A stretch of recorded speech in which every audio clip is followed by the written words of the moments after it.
exactly? Yes, that is right. We have a feeling that work will continue, but at least today, trucks will be able to cross and business transactions will be able to be effected. But work will continue so that it can be done effectively and permanently done, so that the rains may not wash it away again. What of the plans by government to tarmac this road? Can't you also amplify that voice? We are appealing to government of Uganda under the good leadership of our beloved President Yoweri Kaguta Museveni. He has done a lot in Bunyoro here. A lot of roads have been done, constructed, especially the oil roads. And we have a feeling that this road, being one of the roads he knows best, because he passed here when he was in the bush during the Liberation War. So, and recently he passed here when he was on his trek, and we have a feeling that this road in the near future it will be tarmacked. Well, thank you. This is one of the local leaders here, and you have rightly got everything from him here, especially when it comes to how important this facility is going to benefit these communities. We all know, like I said in the preamble, that the connectivity and the development of any other region or any other place in this country depends more on the level of development or infrastructure in that area. The Prime Minister is not far away from us, and very soon we'll be panning our cameras to give you the feel as the Prime Minister gets exactly where am I standing here is where the Prime Minister will be moving. I think he will first get in, we have the anthems, then officially open up this bridge, then we have a few speeches. We understand there are leaders from UNRWA who are representing or who are coming to attend this particular activity. We also have representatives from the Ministry of Works and Transport. We expect the Minister himself to be here. Then other local leaders within this district of Kakumiro and the other side of Mubende, and probably a few from Chankwanzi, as you have heard from the previous speaker, who says that this road or this bridge is the heart of the three districts, that is Kakumiro, Mubende and Chankwanzi. Generally, this Bunyoro sub-region has benefited a lot when it comes to infrastructure development, as the previous speaker has also hinted about it. The NRM government, in the past 5 years, we have witnessed a huge investment in terms of connectivity in this region, where we have almost baptized most of the roads as oil roads. And as this bridge comes in or on board, we also hope that in a few moments' time to come, we'll see an upgrade of this facility. That is the procession leading him here, the Prime Minister of Uganda. I'm not yet sure whether or to tell you who she is coming along with, but as soon as we get here, we will give you a brief details of who are coming along with the Prime Minister. As you know, Robina Nabanja Musafiri is also the district woman member of Parliament of Kakumiro. I've seen there from a far distance the Uganda National Roads Authority Director, the Uganda National Roads Executive Director, Aden Kajina, is among those people who are moving in here with the Prime Minister. As soon as they get here, we shall of course have the anthems and the kickoff of the program which has brought us here in Kakumiro district, which is the launch of Nyamhuguza Bridge here in Kakumiro district. I want to hand over to those excitement, and you have the feeling of what exactly is happening here in Kakumiro district as the Prime Minister makes her way here in Kakumiro district. Then I can talk district councillor. Then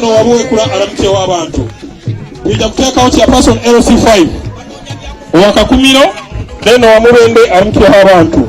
we can take out area MOP. Is East and Buwekula.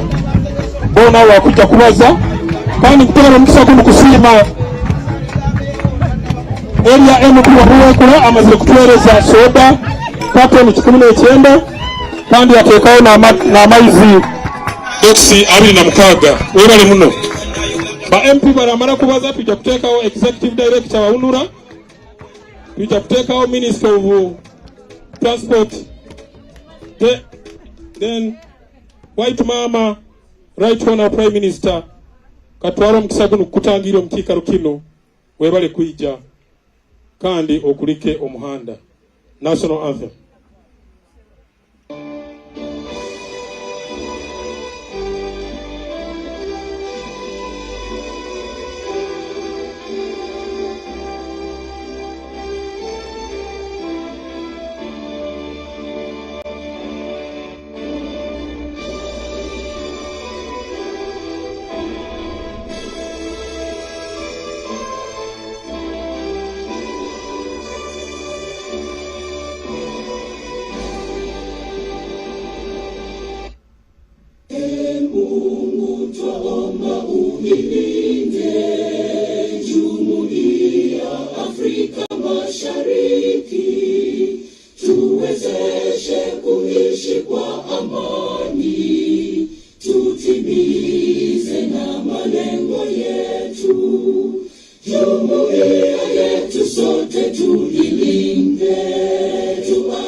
Sarah Reverend Apuli kwatu mzinda.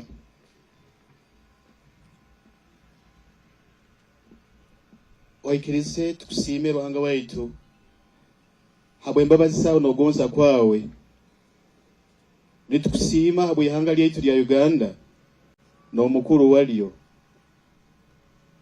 webali Ruhanga waitu habwe kwebembera kurungi ihanga lino nicho okorora bino nibibaho nitukusima habwe ikiro kino kandi owarebera omwebembezi wetu wihanga yakoma omugonzebwa muno Prime Minister waitu wihanga lya Uganda Robert Nabacha Kiki kandi mukama tuli akasozi kano okinguraho ekisaro kino bukyachwekere abantu bali makuru batta kyonko muzana wawe Ruhanga no mwekulembera yateka amagezi gonna dora kiro kino na kwase ihanga lyona ekisaro kino kigwaire ikiriso program yone yekiro kino egendo maiso no mugisa gwa Ruhanga obusozi bona isitwe no mwana no mweyarukwera gwali ihanga lyaitu abebemezi balyo gwali Prime Minister waitu kandi gubene ititwe na kudaturugaho hati nebiro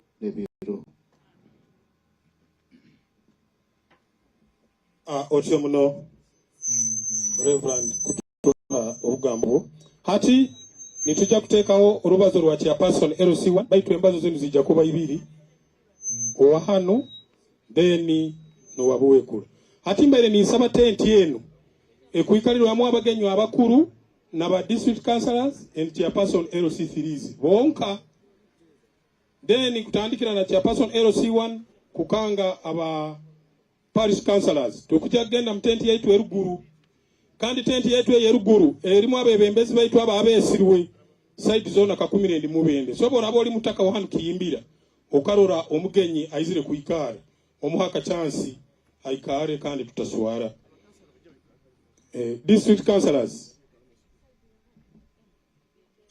RD oli mugenyi mwetwa former mayor Kakumiro no sobora kuikara kuno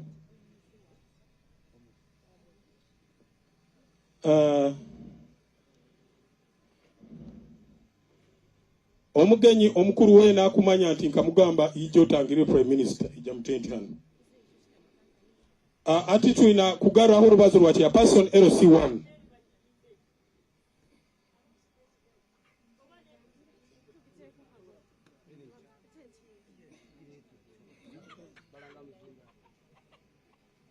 chairperson LC1 kiyimbira tuikirize waitu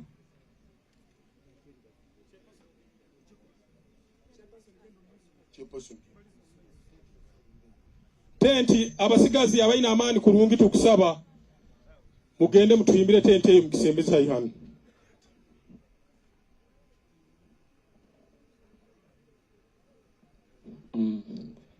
Neyanzanyo district councillor okusoka n'okusoka kwa byonna nebaza mukama olw'ekirabo eky'obulamu kyatuwadde n'obuwanguzi bwatuusizzaako olunaku lwa leero mbadde nsaba mwenna nga bwe tuli wano munyambe abatali abali mu tenti naye benyimidde nabo emabega tuwanike emikono ekitiibwa tukiddiza omutonzi kubanga kino kintu ky'amaanyi nnyo tekisangasangekwa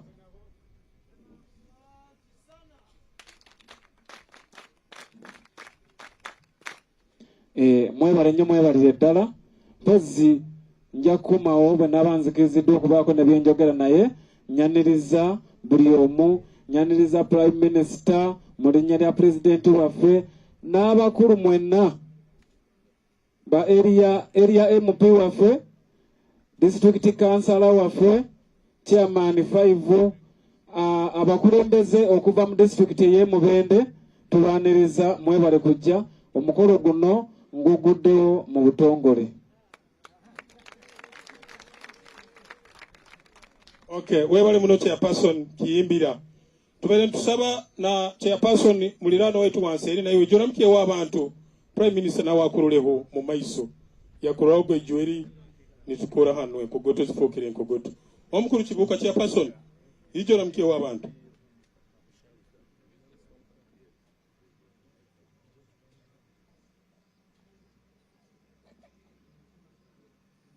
neyanziza kale basebo ne banyabo mwebale kujja.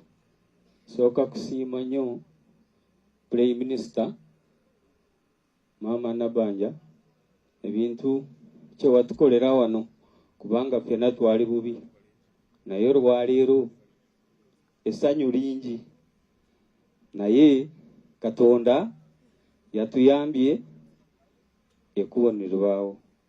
Abooluganda mwena abaali wano kubanga ndowooza ffenna twakosebwa tuwala taakosebwa naye kino we tutuuse kivuddeko ndowooza onalemu oye onalemu oye Muzeeyi oye Nabanja oye banange nze siina bwensiima Katonda yekka kubanga yenalemu tweyagaliddemu atayagala aleke tuli bulungi tuwala ali bubi tusula bubi Katonda yekka nze Muzeeyi mwagaza mirembe banange mwebalire ddala. Kibugaye ati abo bakurugawo tukujja kuteekaho embazo za chairperson LC3 Kibijo then borano obaza na chairperson LC3 wansi eri omuliranwa nawe ajja kuyija aramukyeho Prime Minister. Ntakatangirira abagenyi baitu nkusaba abebembezi ba Kibijo baite hano LC1 LC2 ba kansala bona hano niko ebigambo bino mbibaze abakuru baroho ne bayijaga nkwenda kutangira omugenyi baitu omukuru Prime Minister wehanga n'abagenyi abandi bona boizire nabo webale kuyija nkwenda kutangira abebembezi nyweno mbitinisa byanyu mwebale kuyija kutangira abataka mwebale kuyija mazire kubatangira nkwenda kusima Prime Minister wehanga Ruhanga yebale kukozesa noija kugaraho oruguudo rwaitu kandi nkwenda tusime President wehanga amanyire kulengerera arayira nkusabaho obugara obuhara abudumira President Museveni amanyire kulengera arayira yakoma abebembezi abo bonyini abamanyire kyokora mwebale muno kora abo kuba icyo bikaba bitusobeire Prime Minister bikaba bitusobeire abantu baitu bane bagwa mu kisaru ebintu bisisikaire ebyo busubuzi byona bikemera haburgudo mukama yebale kukozesa kandi nkusaba kutuma otusimire President wehanga habwo kukukoma tinina bingi byenku mutum habwo kukukoma wasobora kuba n'otuyamba nkwenda kusima abantu abo bona abalengera okulwa nti orugudo rwagarukaho kuba bataka baina okora nabo kandi webale na byona byo baina otukola kwatu bantu bahanu tutakuru mwanjara era nkwenda kusima ebigambo bino bitoito oyireho nkwenda abebembezi beyanjiro kandi nja kuba muzindaro mugulemmere ninyo nankando nyongutayisi tiri kwa barungi katandikire chairperson wa NRM webale muno chairman amabala akemirembere wontina narongo chairperson NRM Kibijo sub county NRM ju President Museveni ju Nabanja ju rap Magara tujamule medani chairperson LC1 kuruganziwa NRM oyo NRM ju wewe amazina niraka alimpa Edison kansala wabasigazi kandi chairperson wabasigazi Kibijo sub county mwebale mnonga amazina Sabit Eric chairperson LC1 Kayoro kandi ni nsima with honorable Nabanja mukama konjiro mushya kandi nintekateka hatakajiro wakwijaho enare muju amabara gange ni nyodoro sinabukera vice chairperson wabazeyi Kibijo ni nsima muno Museveni eyakomere omwebembezi waitu yebale muno yebale kandi aikarali yebale honalewo oye Museveni ju amazina ni Munyaneza Yohana chairman LC1 Gatogo Prime Minister bari kwija kandi bari kutwara guno muhanda mukama kuhereza umugisha. Amazina nireba Alphonse kandi chairperson LC2 Karangara Parish. We bari mama witu. Amabala niraka ni Lawrence Secyanzi chairman kabwa LC1 kojo Prime Minister. Amabala niraka Kasajaberiano chairperson wa Kayanja LC1. We bari kuija honorable. Amanyani Dobos ni Kabagambe John chairman NRM Bubenji. Amazina niraka Sanyurusi kansala wa Karangara Parish. Hona webale Prime Minister wi. Amabala Nyakatula John chairperson Chibijo NRM webeo kandi na muzei angale. Amanya sewakirianga John Baptist Waswa Prime Minister LC Jasose okorera mu ebikuru n'ebyamagero NRM egende maso. Kusaba abali aho burugo bateko tent muragaruko. Amabala neiraka umuhereza alinda kansala wo muruka gwa Karangara kandi secretary wa production nabanjo beo President Museveni ohangale moyo bali. Amabala Sekirija Francis chairman w'ekyalo kya Kirinda omukibijo sub county. Honorable webale ebyamakule byotwoyire. Amabala nalugo Petralina kandi kansala omukyala wo muruka guno gwetwemereireho mama honorable nitusima webale byona webalire ddala. Amazina ganje ninyo muhereza baguma nisimba honorable ebyakozire hano twatubuzire kurabaho nkusimira kimwe munonga. Amabala neiraka nditinkamanyire Andrew chairperson we NRM Kijo West kandi vice chairman LC1. Nabanjo oli mazima wanvu omma nabanjo oli mazima wanvu birunje lena komanyire kibuka kyazi ko mwasobere hamo bwe kazirire mpako olira akaru sada tu. Amabala tumuyibise George secretary for defense Kasambia LC1 nabanja obeo. Amazina Rutebe Mbegwa Crispus sub county councilor wo muruka gwa Muziranduru kandi finance secretary kibijo sub county NRM ebeo. Amabala niraka Katobera Francis chairman wo murero suwano mu muruka gwa Karangara.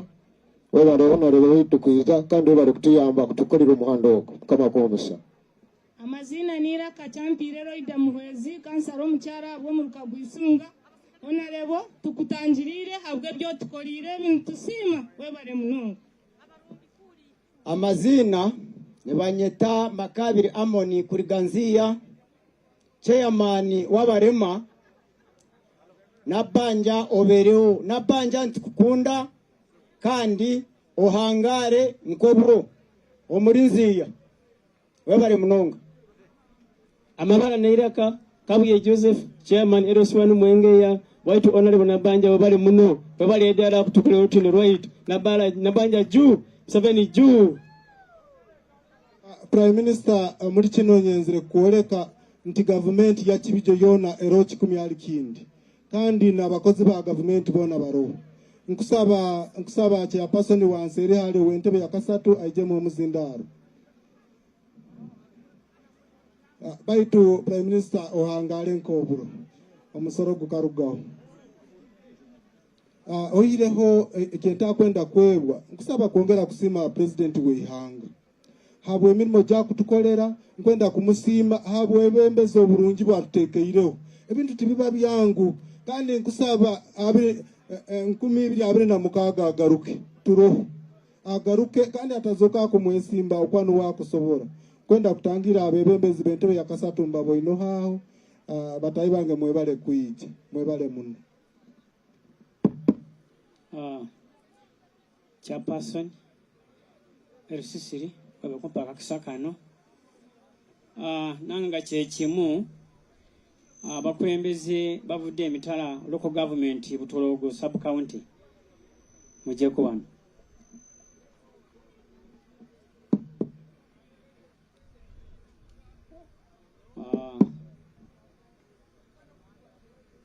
abakulembeze Butologo sub county local government mwena muje kwanu tata. Okay. Baba kumpapa kwa mukama wange. Soka ndo chairman wegere kwa katono tata mukama wange. Soko yibuze ku bantu.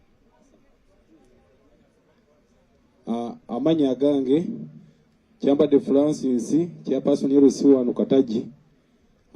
Ntwalo mukisera guno okubebaza banaye mama waffe prime minister tweyanziza nnyo tweyanzege. Mpozi mama kantwalo mukisa guno mbe akagambo kano kenjogerako ko katonotono sebo chairman. Mama waffe owekitiibwa manyi tulemererwa. Mpozi nsaba akagambo kano otujukirize president waffe omulungi omwagalwa nti olunaku lwe yayita muno omuluka gw'ekyeza yatusuubiza okutuwa essomero naye ne kusaawa eno essomero eryo terinakola ki terinatuuka. Nsaba maama waffe omulungi essomero eryo pulezidenti Yoweri Kaguta Museveni lyatuwa lituuke abaana baffe tebalinayo basomera okuva ekyeza okutuuka ku ssomero erya gavumenti we liri. Abaana batambula olugendo luwanvu nnyo ate abaana tulina bangi. Tweyanziza nnyo maama neyanzeege obubaka obwo ng'obuntusiriza eri mukama waffe Yoweri Kaguta Museveni. Museveni abeerewo, Museveni abeewo, ono prime minister Nabbanja abeerewo.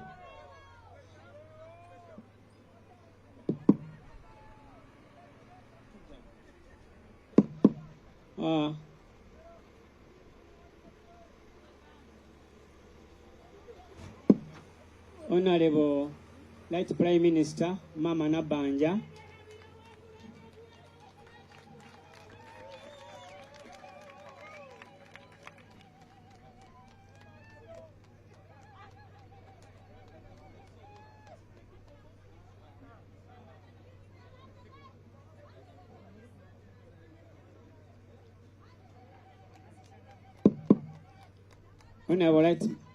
Honorable Nabbanja Mama. Tusanyuse nnyo okulaba olwaleero ba RDC abali wano. RDC wange from Mubendi district, RDC from Kakumiro district, chairman is 5 from Ensonda Zombi nendoza awe Mubendi sinakumulaba. Abakulembeze mwena abali wano mwebale okujja okwaniriza mama waffe Nabbanja. Tusiima Mama Nabbanja kwogera bingi nti kyokoze ebyokola byonna ebyo obikola ku ground. Ofisi endala zonna bazikola mu ntebe naye gwe emirimu egyo gikola ku ground. Guno kubanga Uganda yensinga yakatondebwa ng'omundu okusoose tente kubanga ziri wano nga biri byonna byonna nga byetola ku byobufuzi era n'ebyenkulaakulana. Mama nkwebaza. Mama ekyokubiri nti fetusiima nga Mubende local government ene ebyetuuseeko era ebyekoze amalwaliro gye gali amasomero sidi gyeri enguudo ensozi zitemeddwako bazisaze ne mama buli akantu kamu nga kyemwana nkagambye olw'omuluka gw'ekyeza awo gweneko ebizibu nga biri byokka ekyeddwaliro n'essomero lya primary. Mama Nabbanja singa tuba nga tuvuddeyo nga tuwandiise ku kiwandiiko otubeererengawo nga tukwako ko tumama nga tusaba banange mukama akompera mu kisango oddayo amanya alutaleka Amosi. Neza tweyanziza obudde tulina butono ate tuli ku TV zaagala kuvaako twagala abagenyi abakulu basobole okutambulira ku mulamwa. Right Honorable Prime Minister tugenda mu maiso atukwenda kwongeraho olubazo lwa District Councillor busawo byakwanjula ate abantu bonna beyanjuireyo. District Councillor then ojja kutuyimukiza Chairman LC5. Right Honorable Prime Minister, you are most welcome in this area. You are highly welcome. Our dear visitors, you are most welcome. Yeah. Me, I'll go local so that our people can understand. Abarunja bataka bachimbira na ninyachira bajenyi tubanze tuterere right honorable prime minister mu ngalo z'amani mwebare munonga barungi kandi tugaruka tuterere president witu wihanga ayatorine na banja kureba ngo cyashatu rya mutere mu ngalo barungi abataka bakibijo bantu mirakiki nkusime webare muno kuteka mu amani nakine kituli hanu kya lero mani ga wakiki abataka bakibijo bakusima bataina ho garukira na abataka banseri nabo batugambege tukusime webale munakiki amani gwa tereiremu hane kisaru kyari kisazire amasomero gatakyarubata ebye irwariro bitakyarubata baitu haba amani ga watekeremu kitu yambire muno itu abantu bakibijo tukusima tutaina bugarukiro kandi tuongera tusima na abataka bahanu kihimbira mwebale amani ge mwatekeremu buli mirimo gona gwakozere hanu mwabaga muloho mwebale muno kandi mwebale kwija habwo kulinda obwire nani nsaba chairperson LC5 akazindaro kandi bansabire nkakwase kuruga district ya Kakumiro baraba tareho wansera roho akazindaro njakamuha kanka kwase Mr. Speaker ni waro webale kwija ateni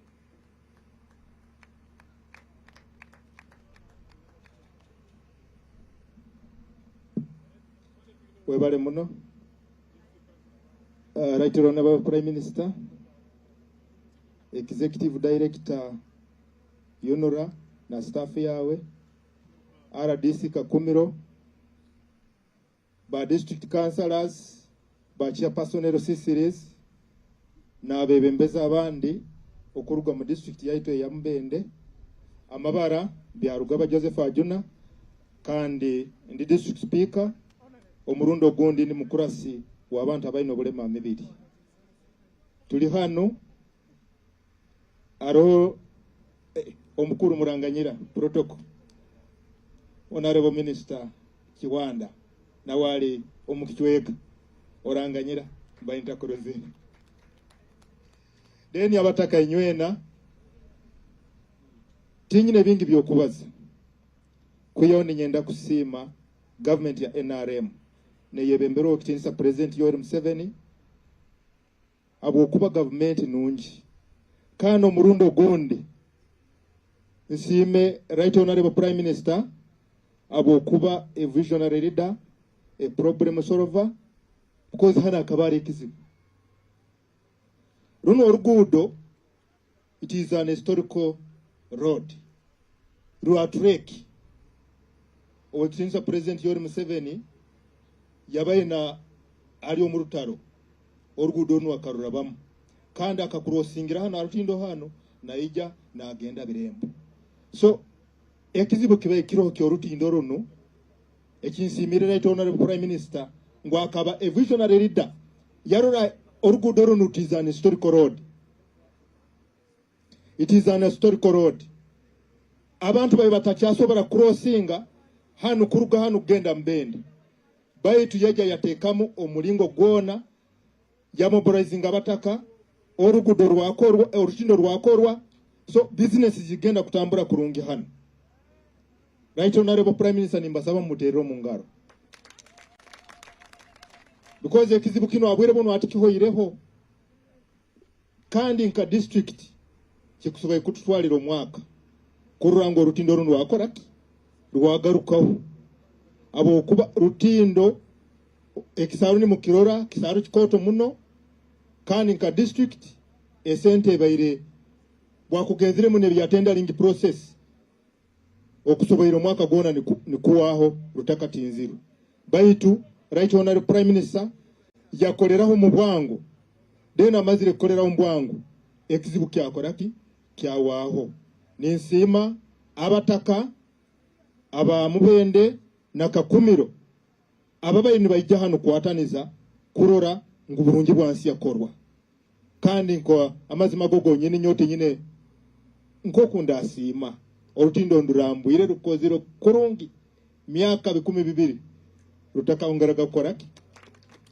kusisikara arukozira standard eyengude zinde za government eze ikaine kora hano aro bagenzi bange bakansara deka abwakaire beyanjule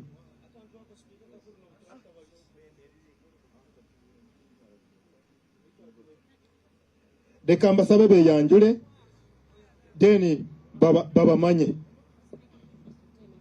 Kenneth Byaruhanga Birembe Sub County Prime Minister we bali kutukolera omuhanda kandi mukama Ruhanga ko mugisa okole nebindi kandi muzeyo mugambi tukwenda arugeho ba chichichicha ikaraba rutipepa we bale muno mukidi atenyi Peregrine this councillor wa abagurusi yubo border to border. Amazina ninye Robert Abaho, District Councillor Nkoko Town Council, Naibawa. Mama, thank you very much. Segawa Deo, Roya Bagurusi, Tambula Nachi, Ebigambo, Wewao. Neyansa, Basebo Neva Nyabo, Amanyanzenko Basambogo Julius, Councillor Wabutologo Sub County, Egombolola eriranye Kibijo.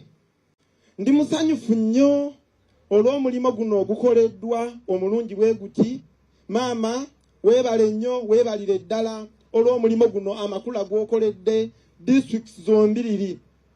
Ku lwa Mubende district local government ne Butologo sub county tutwala omukisa guno okubategeeza nti abakulembeze ffenna nga bwe twali ekyankwansi aba districts omusanvu twayise ekiwandiiko ssemawandiiko nga tugamba President Museveni tava ku ballot era nsaba mwenna abali wano tutambule n'ensonga eyo.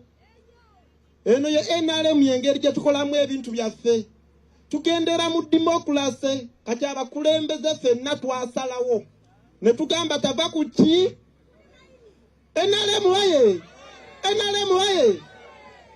omukulembeze w'eggwanga bwe yali alonda ba minisita nga ne prime minister mwali yagamba alonza abavubi. Mbagamba nti ebyennyanja mu katimba mu ebiri kubanga gwe balonda muvubi ddala avuba. Bino byonna ebikolebwa kuvuba NRM egenda mu maaso. Mukama waffe tusaba otutuusiza obubaka bwaffe wa President Museveni nga tumwebaza olwa ssente zaatuwa okukola enguudo. Enguudo z'Emubende zaali zamanyibwa mbunfu naye kati nkulayirira bw'osomoka wano Kawerette mpaka Mubende mu tawuni ekintu kyatereera. Bw'okkirira wansi ekanyogo ga buli kimu kirikkiriya kati ove ku NRM olagewa bannanga olagewa NRM hoye. So nyina ssanyu okubategeeza nti Chairperson LC5 Mubende district tasobodde kubeerawo wano olw'ensonga nti bwe yali ayingira akuba ekirayiro nti tewali muntu aligobwa ku ttaka mu Mubende era ateekawo olunaku luno olwa Saturday okutambula buli awali enkaayana z'ettaka okuzigonjoola.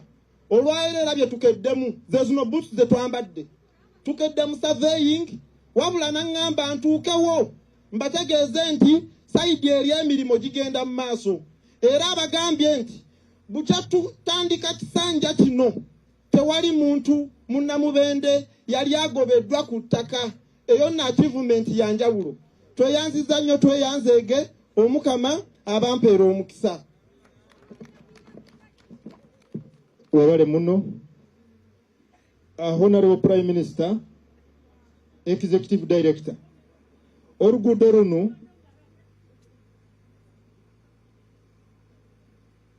runo mama ate ekizibu kye olutindo okimazireho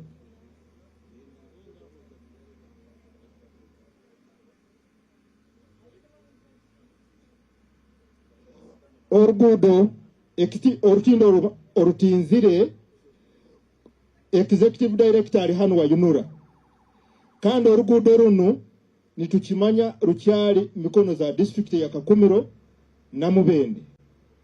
Mbaire ninsaba mama nokwataniza executive director orugudo runo rutware Unura abwensonga it is an historical road.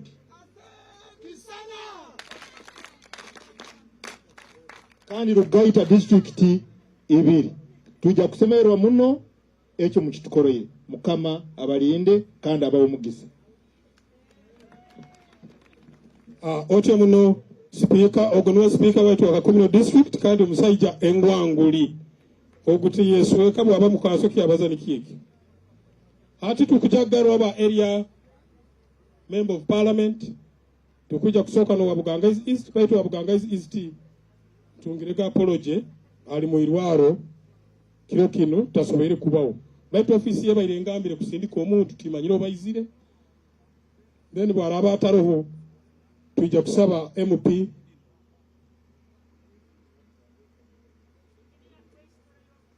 okay engineer district engineer works engineer kuruga district ijo tugambire orugudo rukakorwa rutaso kuba bazingazingirire yebitugasi uko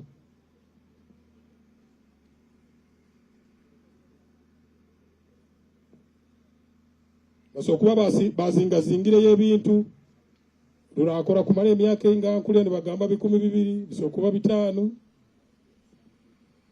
Okay, okusima muno Right Honorable Prime Minister,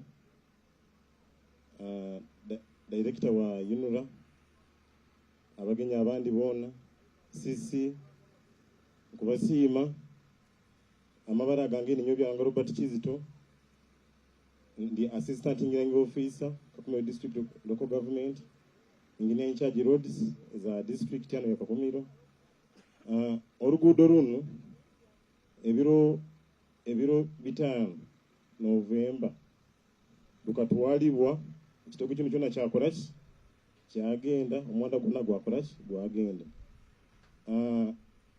Right Honorable twamuwuliriza report yasindika team kuga Ministry of Works zali timu nka 3 zaja zarambula zikasanga amaizi gachwire nigaruga itaka liri nikaija paka emotoka eri emyufu weikiri wona go gali machi gali maizi. Timu biyizire ya surveying yagamba hano akusana mu bridge eguruka ne rugano ne kwata kuli kusikira amazange gali gakozire gali report yaturukire ne itaga ne costinga 11 billion.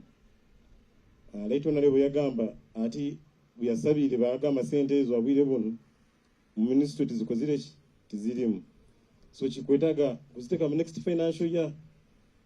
Ati Right Honorable yagamba wiro bwinji kulina next financial year twina abantu abana bakuja amasomero bakola kini bakurosingana twaijano January ebiro 3 watanka campingana nawe buli kiro na ijano yagamba ati abwire buno ali bikina baraba president na netagire njamugama we kitinisa president ndi akisaru nkutinda abojo ntinyina kubaleka kwenda rugendo ne bakoraji ne bata so twatandika ebiro 3 January ntakakole umulimo guno yampa bwizi namugamo gwo umulimo kujamale myezi nkamukaga na ndiko umukusaga mpaka mbayikalirire mu myezi 2 umulimo kuja kwa kozireki goyire naikalira na ngaitwe engineering team itwena twakora design yaitu yasindika abasisi engineering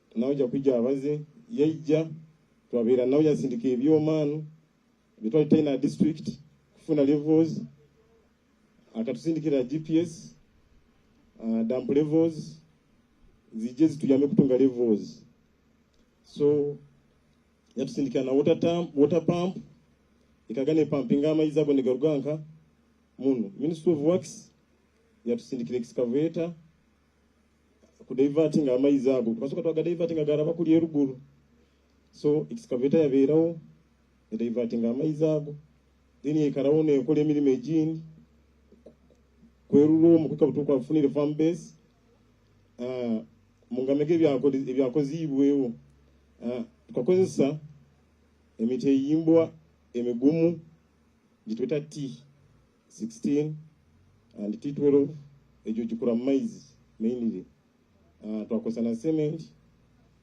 gitweta 42.5 ejo nayo ekura maize ensa wemu geze mu adwiri around mtoro musanju wetu onali bakabena capacity kugura over 1500 bags ensa rukumi n'ebitano onogaruka iguru prime minister nona azikora unazigura minister of works yatusindikira ebigoma ebya amoko ebya 2.5 diameter onali prime minister yagura amabale agali machine crush agatali gano gatizwe nyondo zo mu kisaka but machine crush yagayaga Kampala direct over 16 sino trucks zona premisa yazikorash yazituwerezi so twabana engineer don from Ministry of Works kuranti tufuna the good ratios njo mkwati kuledera biro otindo tutakozire ki utachuwekere so tuno bijja kuwanga nakangero bagambye myaka 12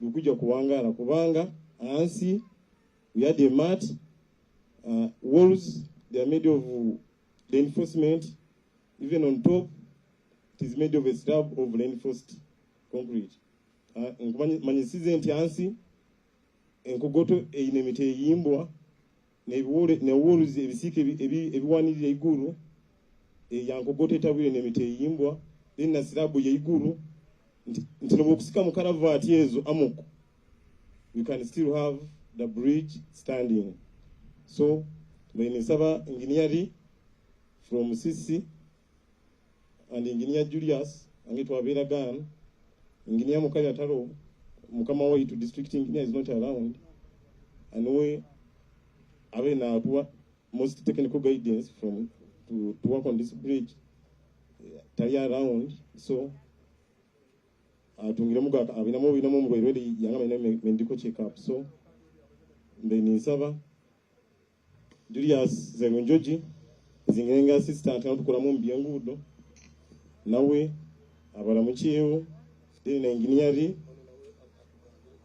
then na watu na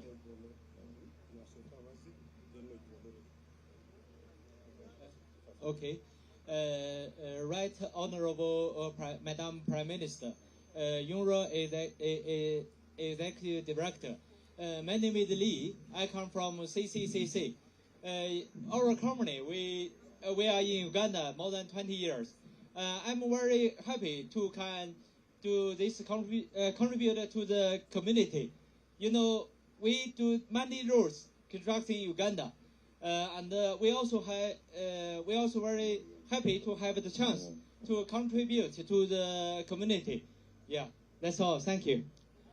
So, bangambire mbagarukire speed byabalize agambire akora CC, that is China Communications Construction Company abatajimini ni full company eyo ekolirano Uganda beto ebesingira China yakoze umwanda beto gwa Kakumiro mubende kagati yakora Entebbe Express na bure bone kora kisawe cyentebe yagamba bakayijano kukuonyera community kuranti bakutukonyera bakwatsa prime minister konyera community misigari mu inachi entambule bero so nyetage kusamalize nga speed sweet na mali byo na byabalize so mwe bari muno abali yo Julius kabara mchona right honorable prime minister hamna bakuru bona boro bafere nabo tukasima kandi batangira we are just appreciative for the support given to us and orugudo runo rutindo runo ruri mu district ibiri mubene na Kakumiro baitu abo kubori prime minister wa Uganda okakwatwaho kandi kamana nuko urugudo warukora tukusima speaker we na government kakwatwairwa budget ya district titukuru so gami kamana nuko it would consume all the money we have on the budget of roads otherwise prime minister tukusima muno webale muno tinjaga kwambya mukama wayanga abalize baitu byona tukusima busima mwebale muno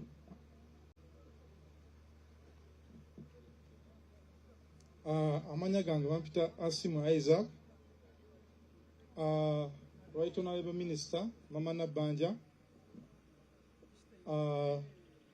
executive director Mama Kajina n'abantu bonna bonna abazze wano sanso balaba affe twajja wano ne tuwa technical advice twajja ne tusavinga wano wonna ne tufuna best alignment amazzi bwe gayinza okuyita walungi ne tubakolera foundation layout ne rockfield gye balina okufiiringa ne tubafunira na levels amazzi kwe galina okuyingirira basically kye twakola wano then twasanga bakoze Kakofa dam nga mulimu amazzi mangi so twabayambako okupampinga amazzi okulaba nga emirimu gigenda mu maaso egy'okuyiwa enkokoto n'emirimu gyonna emirala tweyanziza.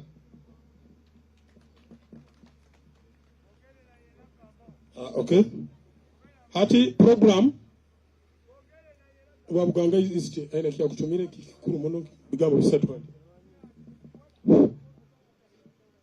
Habwo bwire tukuza kuzare protocol preserved Prime Minister kandi amazina nimisha Franka chairman enarim abwa mwitanzije konkande hano abwa MP Buganga East. Ebigambo yantuma nzagamba ebigambo bishabwo bwire yantuma ngo Prime Minister webali kumukorera mu constituency ye kamuyambe kizibu akuba nawe nkaka MP abenarebo rutindo ratakabasa no kurubasa anaresa yiyambise kim konka waraka kumuyamba webali Prime Minister akandi kiyantuma yagira ngo umwebarize president ahabwo kuha obwa Prime Minister kandi ukamukwatiraho nka MP wa Buganga East yagira ngo musime abwo ko ngo nabase butamuhikaho nka MP konkiyo noza kumuhikaho niteka ahabwo bwire ebigambo nibyebyo mukama balindi ochiwe muno Buganga East niwe MP ogo gwatumire hati tuinayo wabuwekula bangambire gakuija aho narebo mbabazi baitu warabata kaizira atwereze ga soda carton 19 motoke yaberi yawo kandi yagarukai barabana ulira we motoka leta soda white one kandi yagaruka yatutekeraho na amaizi carton 26 tumusimire hati tukuja kuongeraho RDC deputy RDC mubende ojo tubalizeho bugambo then oja kutumikiza RDC wa hano oja kutuletera vice chairperson NRM Central Region mukuru Chiwanda then aja garukaho executive director nobody muno right honorable Prime Minister wa Uganda chairperson wa NRM Central executive director abebembezi ba district bona bari hano erotitri chairperson na ba NRM chairpersons ba technocrats ba government bona bari hano hamwe abataka amabara na iraka banyita birungi Abubaka kandi ndi deputy RDC wa Mubende wembandi ensero ko mbazo Uganda ni mpangirira bati munyikirize kiro kino mbazo runyoro abo kubanyemerere mu Kakumiro kantu arumugisa on behalf of Mubende district okusima right honorable Prime Minister habwa umurimo gwakozire umukutinda rutindo runo honorable Prime Minister buyamazire okutwara cyankwanzi nkabebembezi be district Musanju baina akanta kabatu wegeseze mu bintu ka 10 nkega mukamu bakagamba mwebembezi omurungi ni waina kumanye bizibe bikuruma abantu be abakuba na ikaramu kandi gari mazima right honorable Prime Minister umubinte bikwataga yine nebizibu by'abantu umurimo guno atakusima umurimo gwo gukora umukakumiro district ogwa kuba na itaga kutwara umwirwaro kukebera habo kwe bizibu by'abantu bimanyire engudo zikozire entindo zikozere amasomero gombekere amachacho gombekere kandi wagura mabana so ni kugambira umuntu atakarozera umurimo gwo kozere right honorable Prime Minister wa Uganda ogwa kuba na itaga okujanja bo kusabira so nitukusima eramba ninsaba abantu bona bahano habu mugisogo itwena tukwatanire hamu tuterere honorable Prime Minister Munga right honorable Prime Minister webaremon kandi na madam executive director habu murimo ogo tukoreire tukusima habo kuba nkamubende district ijoeri president awihanga karagira abo district bagereze billion emu yesente kandi billion emu yesente ikwijja mu quotas tukitungireira kandi graders tukaziteekaho zikulima nkuhura kansara umuhure nasima engudo zikorwa kandi tukusiima abo emirimo ekimukora ebindi nebindi. Right Honorable Prime Minister munyikirize tinyabaza abya rugudo byonka munyikirize imbasime abo programs za government nk'emyoga na PDM. President waitu waihanga akatusindikire sente za PDM nkamubende district twinemiru kansanjo na mwenda abantu abari hano kubaka kasa nimbagambira nti emiru kansanjo na mwenda buli muru kago katunga sente zikwingana ingana emiliyoni 10 kandi abantu bazitunga mbaye nisabe cyo tukuterere mu ngaro. Ekindi bwire bunambari kubariza accounts zaitu zemiruka zongere kufune zindi miliyoni 50 accounts zemiruka ere sente zo nazo tukwenda kuzigabira abaki abebembezi. So na habwebyo tinja kubaza bigambo bingi ebyawe Honorable Prime Minister, Right Honorable Prime Minister byawe busata bimanyire mpoita tabimanyira ine itima ya zairo nabyo habo kwa munsi muno hari umuntu bwakunoba nobo kubatemura mukiza akakurura akakunoba naturally baito umuntu wena kwetegereza taina kizi ukiona amanyire nkora yawe kandi buli omuntu akora ki nagisimu mwebare muno bayine nsaba nkomaho kandi ntangire mukama wange RDC wa Kakumiro nawe ayijabariza abantu birunga Abubakar nigwa mabaraganga mwebare muno mukubire Abubakar ngaddayo abange jemuli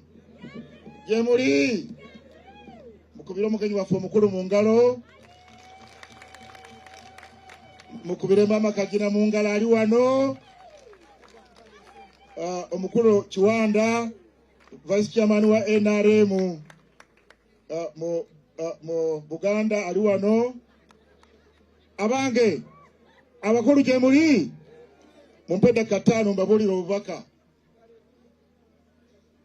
Prime Minister nzo obubaka obwange ngira buwa abantu bano okudde eno bano bengenda okwogerera message yange aboluganda gye muli njagala bayamba okuwandiika ebyafaayo ebyakola ki okuwandiika ebyaki omukulu omukyayina abadde wano erinnya oliwulidde Janukutezi gosobola omuleeta wano osomuleeta oyina essimu ye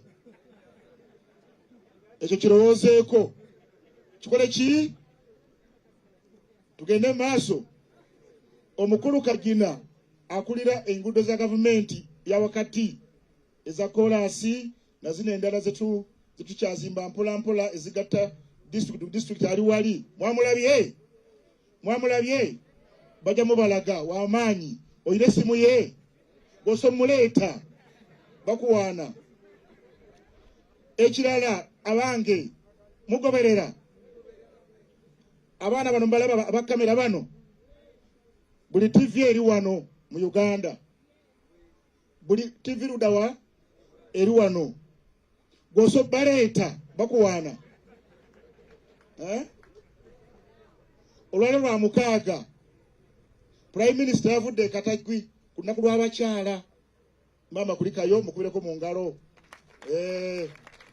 bwe yavuddeyo takoowa teyeeganya simanyi oba alya ddi n'abaako gye yalumbyawo mwategeddeyo bameka abategeddeyo gye yagenze temubalabula yavuddeyo 7 gwa kiro ali mu kuweereza bannayuganda ali mu kunyweza nsonga n'omukulu Kiwanda oyo abeka yabaddeyo zibadde ziwera ssaawa 3 ng'ali Kakumiro ng'ali ludawa gwoba obulamu obulina obulamu ng'obwo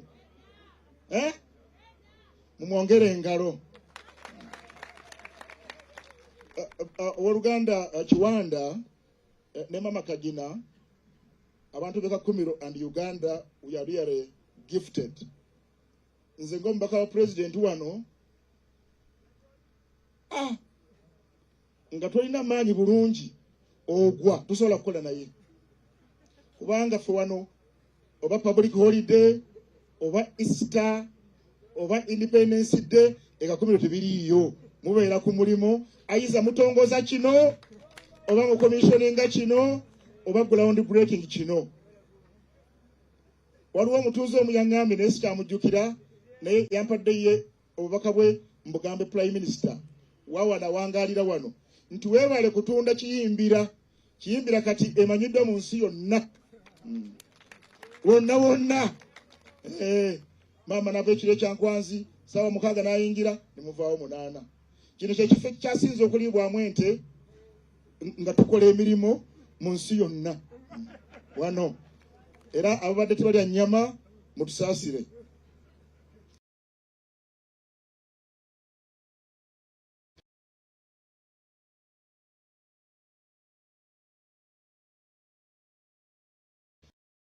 So ebyange bitono, DPC wali mama mulese diso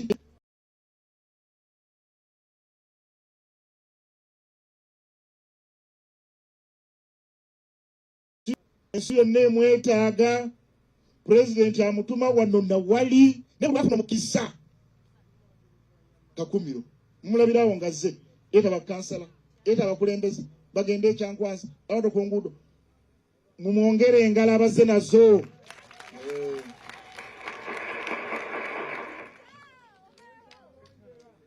Njagala okwebaza Kensuso chairman 1 w'ekitundu kino aluddawa kale munamundabira n'abakyala mwebale nnyo okusomba emmere okukunga abantu. Omwana oyo engineer Odong temwebaza nnyo. Omwana wa excavator bambi mwabadde asula nga mwalire ekyemisana. Omwana oyo tumukubereko mu ngalo na bonna ab'ebyuma byonna bagureda baani. You have really done us proud. Mukama abongere omukisa. 13 tutandika enkalala za NRM. Mwakiwuliddeko? Mugende mu maaso olw'ensonga ezi okunyweza obukulembeze bwa NRM. President tukyamwetaaga. Tolina bw'ogamba nti ogenda kulonda prime minister nga toli mu lukalala. Mugende tukitereeze. Prime minister atukoze bulungi nnyo. Eriwo programu ya Made in Seroko Kiwanda yagimanyi. Bagiyita kkiriza oba gaana. Kkiriza bakola ki? Kkiriza oba gaana. Prime minister atukoze bulungi mu Kakumiro ne mu ggwanga lyonna era awangaale. Oluganda Kiwanda abantu bano ffe tubabeeramu jangu bakulabeko ate oyongere okunyweza ensonga. Mukubire Kiwanda oyagalaawo fo abazungu omusana bagutambulira.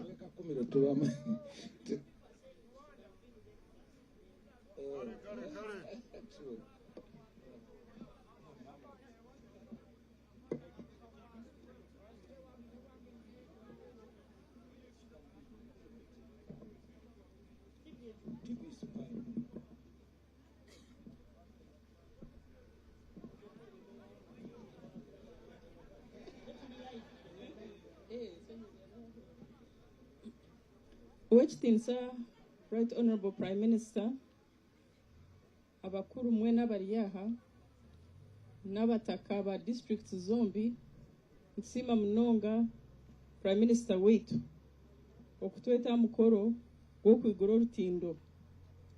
orutindo oru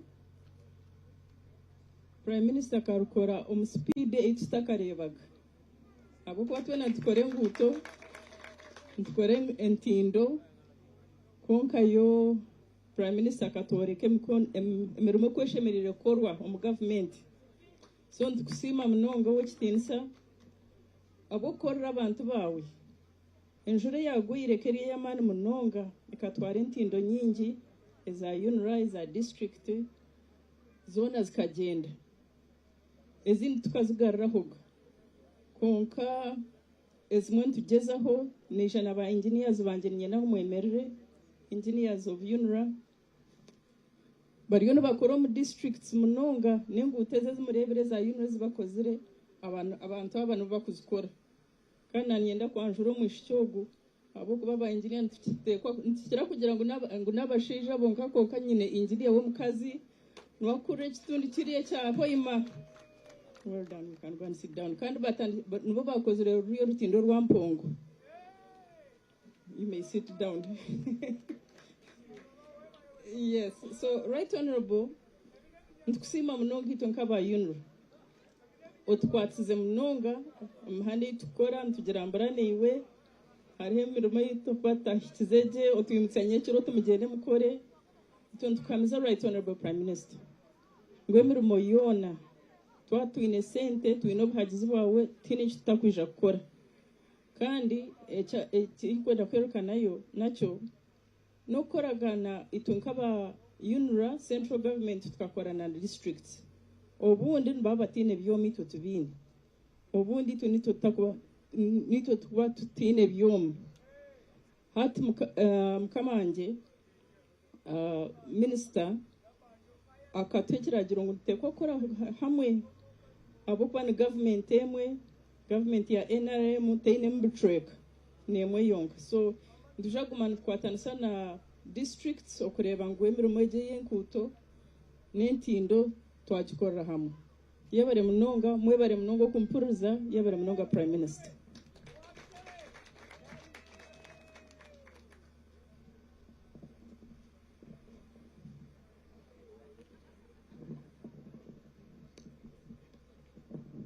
Otuamuno executive director baitu a program mbaire ndozireho omuntu nagamba arugire ministry of local government oba ni wara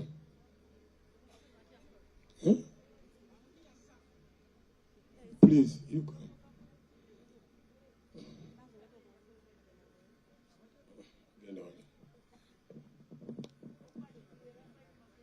Yes, the right honorable Nabanja omukozi omulungi.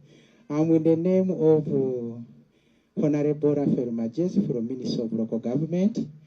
He's sending you so much appreciation, that so much grateful for the hard working, but representing his Integra Woman Assistant Commissioner upon Inspection. Thank you so much.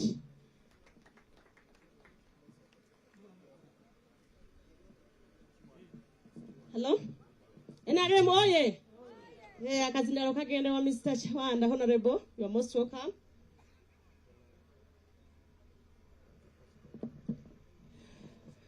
Right Honorable Prime Minister, Owekitiibwa Robina Nabanja, Nyabo Executive Director, Mchala Kajina Allen, the Resident District Commissioner, and the Deputy of Mubende, the technical engineers who are here, namwe mwenna abataka, mwebale emirimu, mwebale okusaba ne tufuna oluguudo olutindo olulungi mwekubireko mu ngalo ab'e Kakumiro ne Mubende.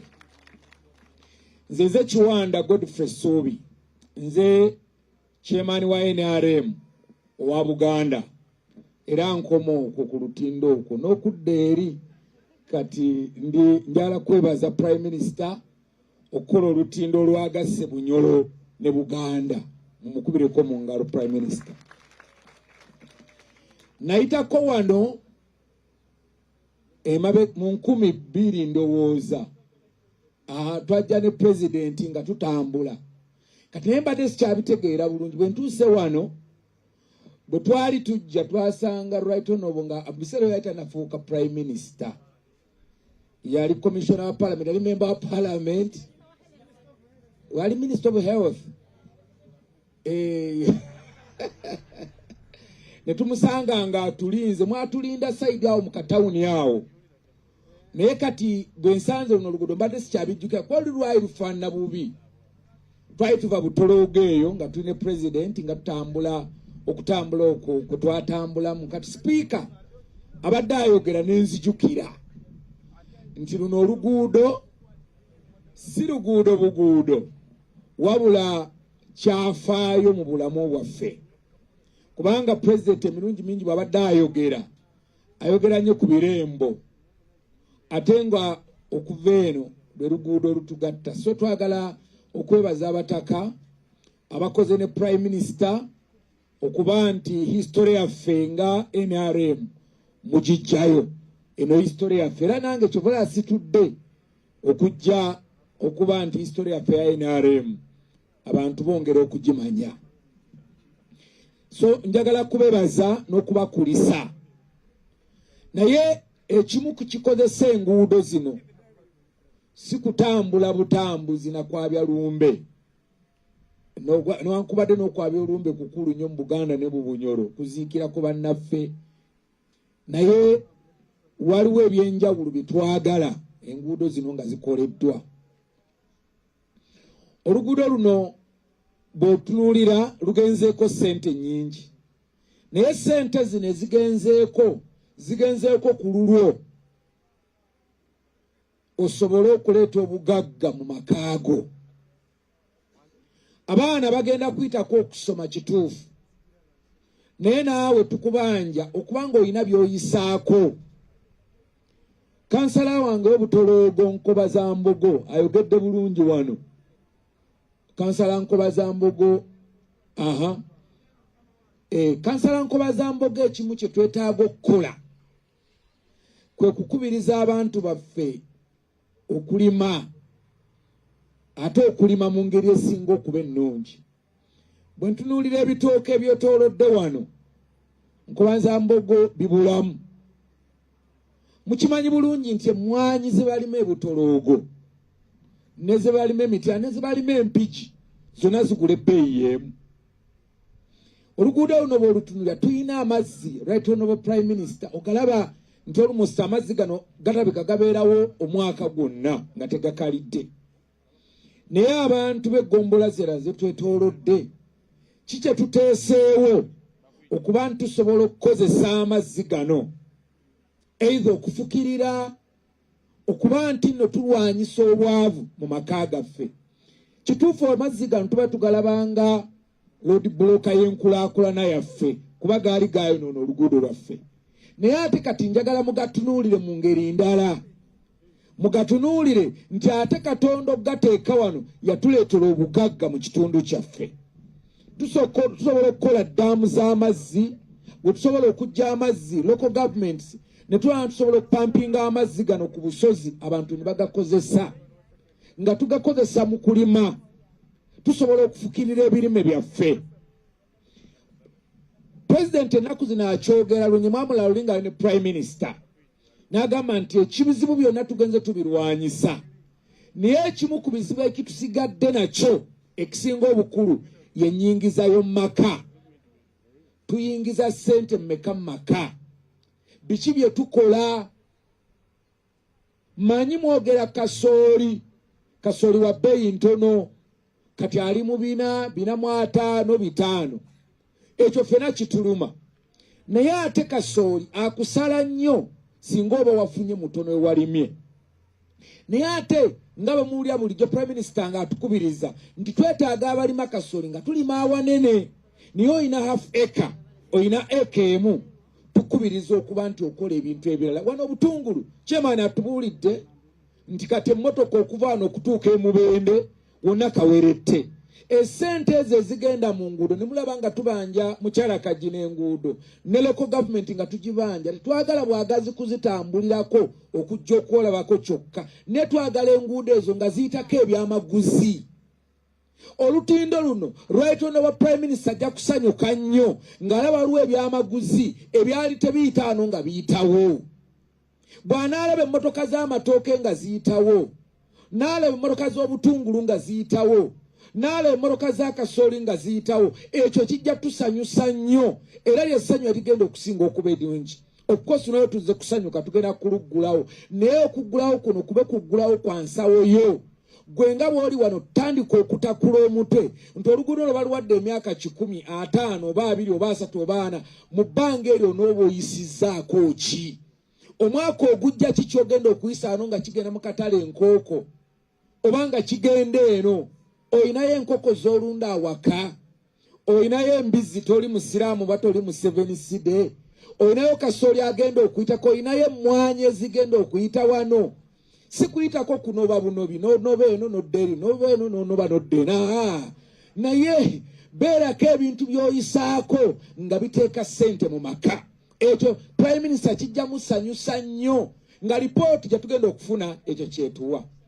Njagala okubasaba abantu b'e Kakumiro ne Mubende tukozese oluguudo luno okuleeta obugagga mu maka gaffe. Tutegeeraganye.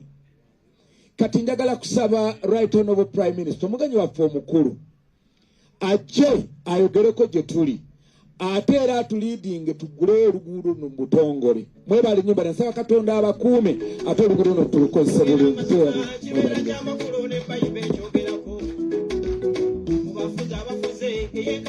tatanga bakuzulwera waitu member waitu wa SEC omukulu Kiwanda, executive director wa UNRA na timu yao yoizire nayo, abebembezi ba district ya Kakumiro na abebembezi ba district ya Mubende, mukama murungi obwire bwona.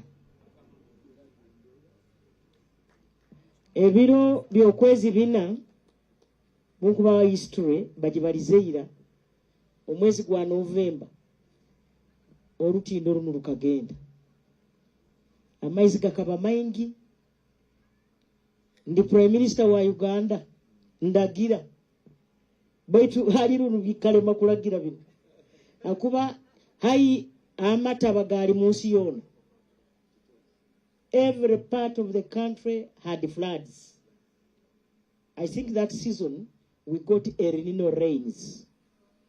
And so it was not possible either to use emergency funding or anything. Why? Because the engineering department in the Ministry of Works had costed this bridge highly. 11 billion. 11 billion to work on this bridge vis-a-vis all other areas in the country was not possible. Hati Twaikara, I remember we had a meeting at my home with the district leaders, the LCC chairpersons. They were all lamenting. For me, I never lament. I look for solutions. Now, nabagamba baitu kakuba tukoro lutindo luno sente nyingi, the district could not manage. So we came here with Engineer Kabiho of the Ministry of Works, and another engineer is called I'm forgetting his name. So we came back with Lee, Engineer Lee of CCC. So he also, at least he reduced somehow. Engineer Lee, you told me how much was it? An average of 2.something billion. So the budget of Lee gave me some hope. But where could I get that money? It was a lot. But inside my heart I said, if we contribute, the communities, Abataka, we looked at this sand and they said it's good sand. Omusenyu gwonna twagujja wano, all that sand, people would bring from Ebafu, Wakadomoro, Wakasowani. So we use the sand from here. This river has got very good sand. So kwenda kubasima nywena batakiremo omutima nkurora boju bange hano baroho baingi ko twakozire chairman na abantu nywena mwebale omusenyi tukaguya hano. Then twagenda amabale, we put over, I think I cannot tell you how much sand we put there because we are using basins, kavera, some pyro, some people were bringing in black kavera. They would go there, dig and bring. As we mix, we had to put the mixers here. So I cannot tell you how many trips we got of sand. Because everybody brought sand. It's there, you can see. And very good sand. But that is even better than that of Ruera. Very good sand. So we did not buy sand. The sand was collected by the community. So mwena abalesiro musenyu mwebale. Mwetero munga. And two, these people told, Engineer Dong, told us we need to excavate up to the base. So we excavated that place up to the base. There is a rock down there. So when we reached the rock, they said we must fill that area with hardcore stones. Now, people brought stones on the head, but it was not enough. So we bought some stones from other areas. Those stones I bought. But however, we discovered that we had stones this side of Mubende and this hill here in here, Kiimbira here. So I want to thank the grader, the excavator driver. He's called Oye. Oye. So Oye, if you are watching me on TV, Oye, you made us proud. Oye mukumwijuka. Omusajja yavugire. He excavated 120 trips of hardcore. So we bought 60. And the committee is also brought like, I think 4 on the head.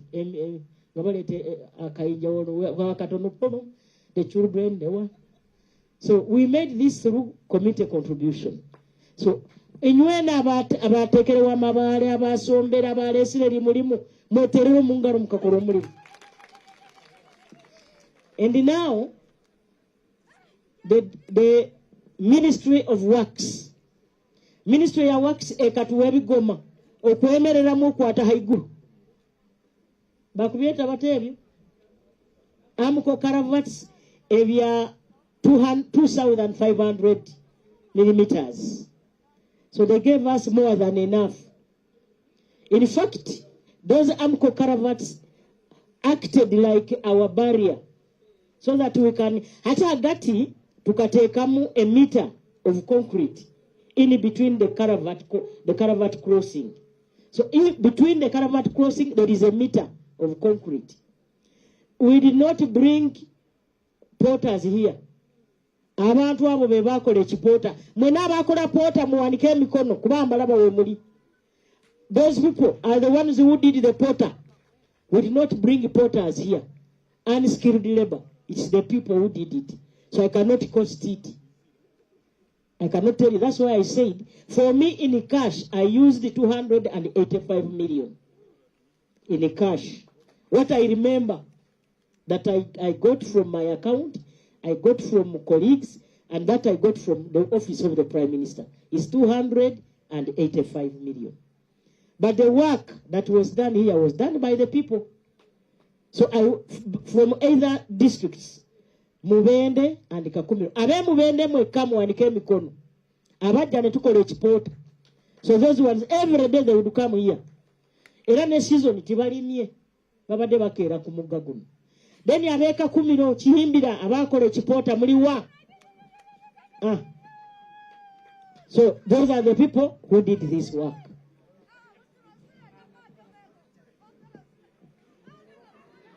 Queen dancer. Baja kutekeramu ekizino tafwai. Now, time came, obude bwatuuka, we wanted the money I have talked about, we used it to buy cement. We used 1,350 bags of cement here. We also used 1,500 iron bars of 16, T16. We used 840 of T12. We also used like 2,000 of, they call it R8 or T8. They called it T. I'm told high tensile. The tensile, yes. So we brought here 16 trips of aggregates, and we were buying it from Kampala. We are getting it from Kakiri.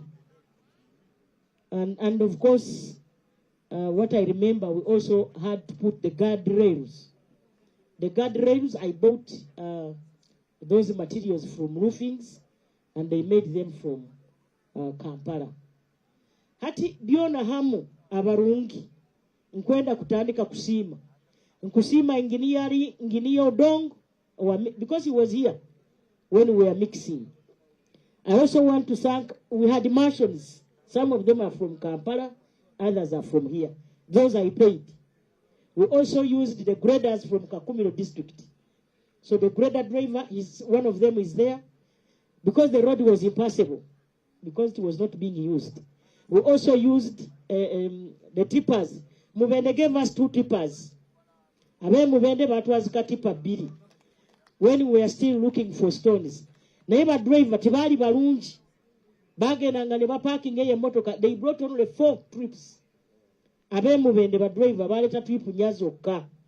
Kwa bagenanga ne parking eyo nga bagala kuweza enaku. So netusigaza drive we Kakumiro omu bamwita Robert. I don't know whether Robert is here. I have brought certificates of recognition for people who helped us to do this work. China Communication Construction Company helped us. Aba China batwazika pump ey'amazzi. Nze nateekamu mafuta gokka. Aba China batwazika ebyuma sibimanyi. Naye ba engineer babimanyi. Ebipima amazzi gajja kukirira bwe gati. N'okupima level. Aba China operator by the machine saba sasula. They are the ones who paid them. I remember I only paid for 5 days. So they are the ones. Aba China mbakubire mu ngalo. Then ministry ya works yatuwa ba engineer Dongo, engineer Kabiho n'abalala. Njagala okusiima RDC we Kakumiro. Government katandikire waggulu mukirize ensiime ababaka Aisha Black yatuwa soda gwe twanya wano. Omukyala ow'emubende omukyala Grania yatuwa $1,000,000 gye twayongerako okugula ente gye twalya wano. Omukulu Pasco yatuwa emiteyimbwa 50. Pasco simanyi lwaki tannatuuka. Because he told me he was coming. I don't know where he is. Then omukulu, I think those are the ones who contributed. Esente ezisigadde amazima Prime Minister's office nayo tennansasula naye nateekayo likwisa naye zange. Sinaba tebanansasula. Bagamba bajja kunsasulako $1,200,000. Kwezo ebere contribution ya office ya Prime Minister. Naye ezisigadde nga bwe kati yawulako ku ziri 285 bojjako 1,200 zigenda okunsasulwa office ya Prime Minister endala nzibalekedde. Kubanga nazo nali sizina mukasi nazeewola wa muyindi. Nazeewola wa muyindi ezimu zaali zange musaala gwange. And so tusobola okukola ebintu bingi. Now, let me thank my fellow leaders in Kakumiro. Chairman LCC Panda. Owebutologo samulabako sijja kusiima besaala banze. Wajjako? Yajjako okulambula. Yakola nokola. Simujjukira. Naayinza okuba yakola nga siriiwo. Nze saagala kusiima abantu bataakola wano. Yajja kasitaze kati kasitaze ajja kululabirira mumusiime mukube mu ngalo kujja kati nakyo kikulu. Kakati kansala wa district aliwa, bakansala ba district baliwa. Nkobaza Mbogo yajja babula ate bakansala b'omuluka aba wano bano mwabalaba bano mwabalabako basi. Kakati abachairman si wanu mujje abo mukaba nabo balinka obudde butukwata nno.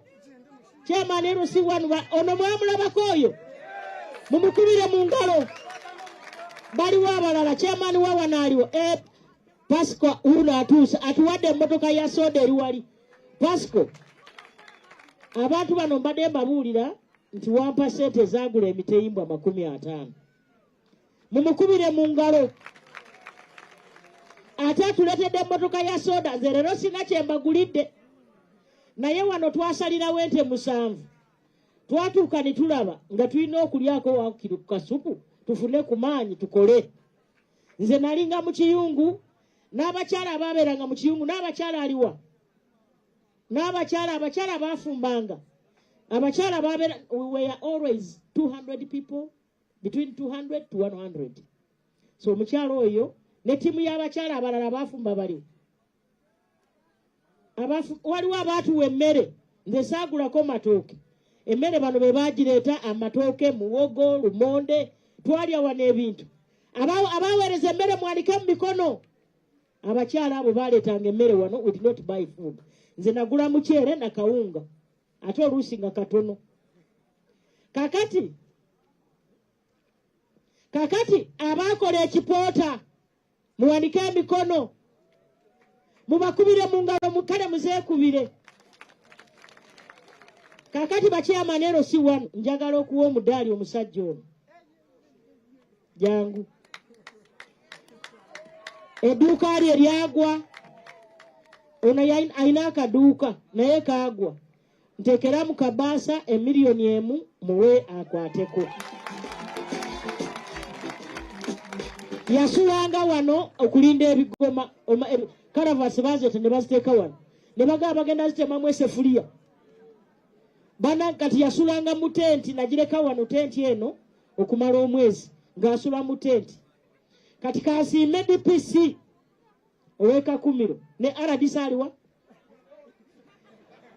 baatuwere abasirikale abaasulanga wano naye baatuuka ne batuddukako kubanga nali sirina sente ze mbasasula naye ono n'afuuka DPC n'afuuka security n'afuuka buli kimu mukkirize omusajja ono teyakolako yadde ka season abadde abeera wano muwe akabaasa akakakadde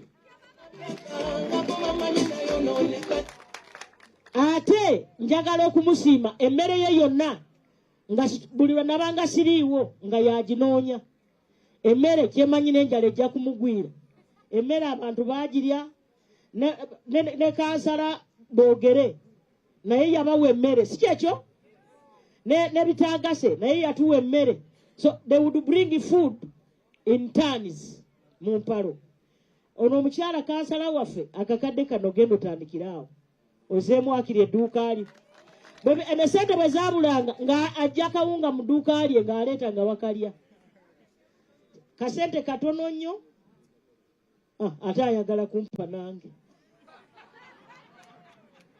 ebintu byatusobera nga tulina okukola bwe tutyo abakyala baavanga butoloogo eyo mubende ne baleeta emmere muwogo abaleetanga emmere ab'ebutoloogo baliwa waliwo kyeyamanero sisiri wagombolola liri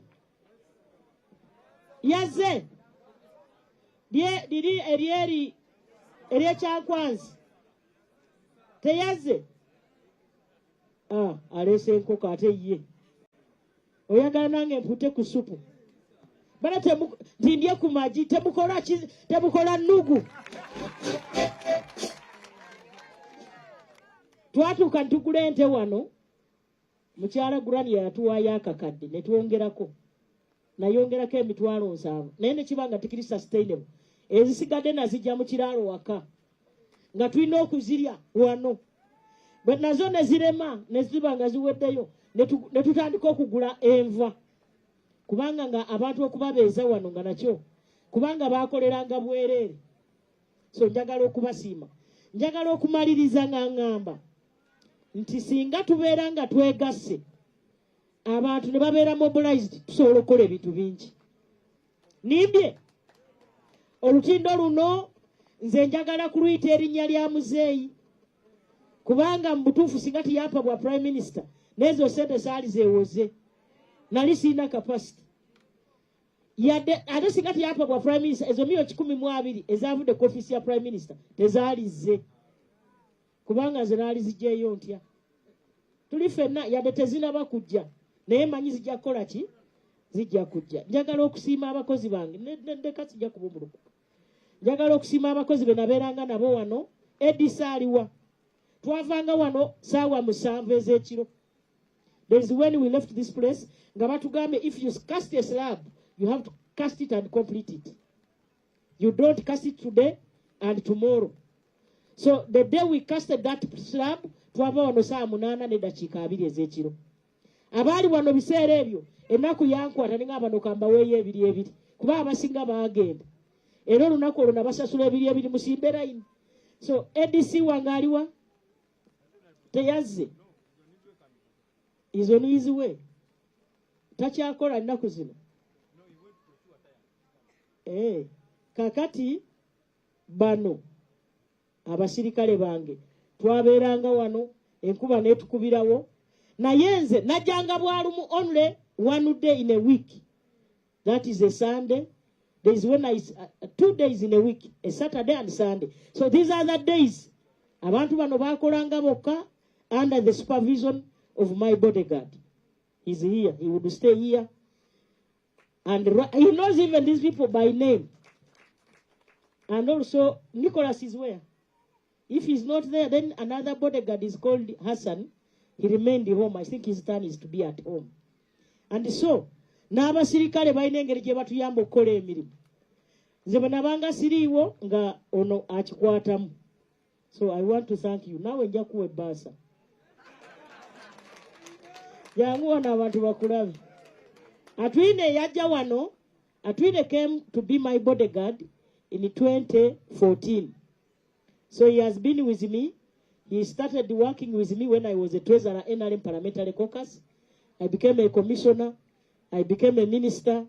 He's now guarding a prime minister. I also have another one. Others. Abalala bajja luvanyuma. Bano balala bajja nga tufuuse prime minister. Naye nabo balungi. I am so proud of you, my people. So njagala chairman okusiima abalala sibawadde kirabo naye omutima musiimu. Njagadde kibuuka okakora. Bitagasa okakora. Bogera okakora. Omukyala iwo. Waliwo n'embazira. Mwerole mwali muli Kyankwanzi mbazira nayingirawo. Mbazira kansala aliwo. Teyazze. Waliwo kansala w'abakyala yasiibanga afumba eri. Omukyala wa wano. Kansala w'okumuluka. Olinka. Oyo yasiibanga eri mu Kiyungu. Nga she's managing. She's a parish councillor. Teyakolayo. Yakola. Akakola lunaku lumu. Abo nibo namuboyina. Abataka tebalenda kubalyaza amaanyi. Kwonka n'abakyala abwenki mutayikiriza naweka mu ebbaasa y'emitwalo ago.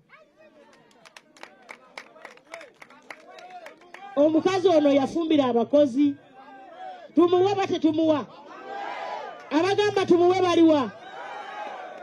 N'abakyala tumuwe. Bambi teyakolako waka. Teyakolako waka n'abakyala katumusumbuusi. Njagala kutandika mujje tutambule. Muwulirize. Olutindo luno abasinga babyogedde. Madamu Kajina. Twagenze ku lutindo lw'Ekanangalo. Before coming here, we were at a bridge called Kanangalo that connects Sinkoko and Kyankwanzi. I have been seeing that bridge since when I was a baby. And the rain that took this bridge here did not take the other one. That bridge has been there for decades. I am told it was constructed under either Bote 1 or Amini. That bridge is still there. Ours here, which was constructed by Kakumiro district, Kibale then, wait, you see the caravans. They could not carry the volumes of water. Can we, maybe at a later time, that's why I invited you, see how best we can, we can put in place lasting bridges, the bridges that can last for years and years and years. And I believe the way to go is to use concrete. Because that is a concrete bridge. And so, before we go to commission the bridge, I request my colleague MP, who is your member, he's a member of your committee. Yes. So, Makuwaka zinda. Nabachala akabasa kutika mpwedemu.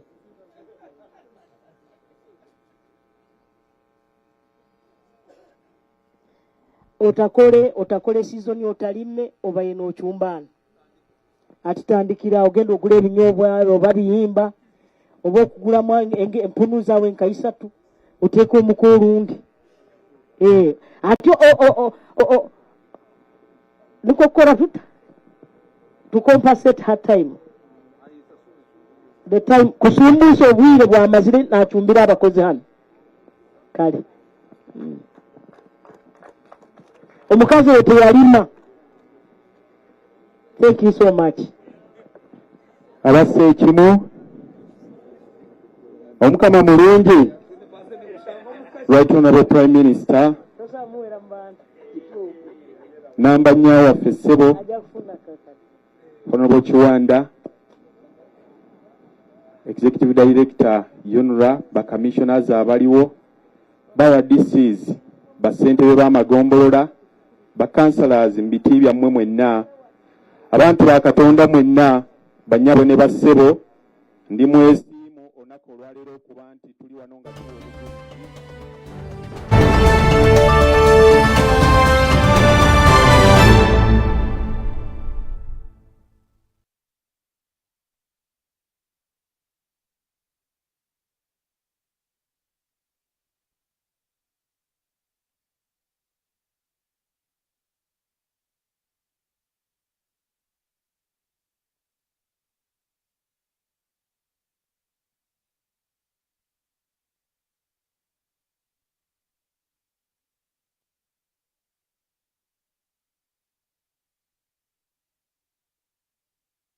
kati mwena muddeeri nga musimba layini buli ayingira afuna kasoda akavudde wa Pasco alese emmotoka namba ya soda. Essanyu lingi kubanga wano wadde tewakyayitika maama. Nzijukira obulungi wakati w'ennaku z'omwezi 5 n'ennaku z'omwezi 7 Novemba omwaka oguwedde twajja ewuwo ndowooza essaawa zaalinga 7 ez'ekiro. Mu bantu abajja ewuwo kwaliko nze Honorable Aisha awamu ne Honorable Grania. Tugenda otuuka ewuwo wambuuza obaddeyokko n'abantu abakoseddwa kuba ndabye namuuguza ekoze eki egenze. Nakuddamu nti ekibadde kituleese ebadde ensonga ya namuuguza. Nzijukira nti wakuba essimu ekiro ekyo ng'okubira Chief Engineer in Chief omukulu Bagonza enkeera lwali lwa Sunday nakkiriza amiitinge naffe ba engineer bajje wano. Naye nga abantu baffe be bamanyi nti emirimu gya gavumenti baba balowooza nti girina kutambulirawo, watunuulira wala. Ng'obwetaavu bungi mu butuufu Uganda kumpi yonna yakosebwa enkuba eyo eya Museenene. Wasalawo n'ogamba luno luya lwa mu nnyindo olw'ejja wekka. N'otandika meeting ez'abakulembeze okulaba nti tubaako ne we tutandikira gavumenti etusangirizeewaawo. N'ensuubira nti omulimu oguggusa olwaleero gw'otaddemu amaanyi kino kyongera okulaga ensi nti ddala gwe majegere kakonge kaako kkubo tekeepankirwako. Ndi mupya mu Parliament emyaka 2 n'ekitundu ne munnange Aisha bw'atyo ne Grania. Bantu baffe ekitono ffe kye twasobola tuyina okwesiima nti tuyina nnyaffe omuzadde yenna ng'alera abaana omwana ne bw'asobya amusonyiwa. Era omuzadde bwe buddukiro bw'omwana naffe bwe twasoberwa twalina kuddukira wa nnyaffe Ssaabaminisita. Mujjukira nga ngezaako okubasaba akalulu mu kisanja kino kye ndimu emabega nga mpenja akalulu. Abagamba munnonde kubanga nnina we nsobola okusaka. Waliwo okusaka okusinga kino abantu b'e Butologo oba abantu b'e Mubende? Mbuuza mmwe. Wangi? Pasco oye? Nabanja oye? Grania oye? Aisha oye? Mama nga nfundikira kuba ngambye mpite mu bufunze Honorable Aisha tasobodde kujja. Wamuteeka ku komiti ey'obutonde bw'ensi bateekateeka omusomo okugenda e Kenya okusoma butya bwe bagenda okulaba nga obutonde bw'ensi kubanga entobazi tuzikoleddemu nnyo ziddawo zitya ate abadde mugonvu mukko ng'alina health examination gy'alina okufuna basobole omuteekateeka wiiki ejja agende. Ampadde $2 million nzituuse bwabaawo okwejavaana zisobole nazo okuyambako. Zino zikole ekizini. Ati muleke tukole tuti. $2 zino abakola amabala gaabu tugayina. Tiniko buli muntu afunemu akantu akatoitotoito abo obwire bajja tuya right honorable ziyinza obutamala ku ssimu yo bwenva wano nenfuna network nja kutopingako miliyoni 2 miliyoni 4 nanywa abakozire mbayitalina kyenkubawa timutereire Pasco oye Aisha oye Pasco kiriza tugende tugulewo olutindo tujja kudda lwatukyaliwo. Well, that comes or makes it the climax of this day's event here as the Prime Minister and other local leaders have joined the communities of this region to officially commission this bridge here in Kakumiro district. Among other members of the public who are here are the communities from the 2 or 3 districts of Mubende and Kakumiro who have been here as witnesses of this noble achievement. Now the Prime Minister is leading a team which is crossing here to at least officially commission this bridge, and we expect that after that commissioning it will be party after party here at Nyabuguza as the Prime Minister commissions this bridge. You see here there is also a member of the SEC from the NRM party, Godfrey Chiwanda Subi, that is the ED, Uganda National Roads Authority. Let's hear in there as the Prime Minister commissions this bridge. Such that the whole country can understand what we are doing.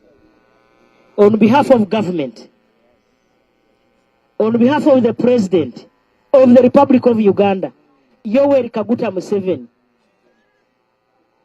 on behalf of government, the NRM government that knows the problems of the people, I officially commission Nyamuguza Bridge for God and my country. Ati emotoka zijje mujja kulaba Dunu tuwesele Museveni Bridge abakuba akarulabaho. Well, as the Prime Minister and the team crosses to, which is now, this is Mubende district from Kakumiro district, as they're joined by communities, then we are told the convoy or the vehicles will at least move this direction as a symbol of exactly this bridge has been opened up to members of the public to use it. Look at those big numbers of members of the community from the 2 districts of Kakumiro and Mubende are happily escorting the Prime Minister and the entire team here after the commission of this bridge. As UBC, we have been here in Kakumiro, and in the interest of time, we want just to give you a of 1 or 2 vehicles who are going to make their way to this side of Mubende, then we shall cross back to UBC. There's someone who wants to speak to us here. How do you feel about this? Let me hold for you. I think it is very nice and fantastic because the Prime Minister has done something that we can see on your basis. Okay, for that case, we are happy for, I'm from Chankwanzi, by name of Muchunguzi Gerard.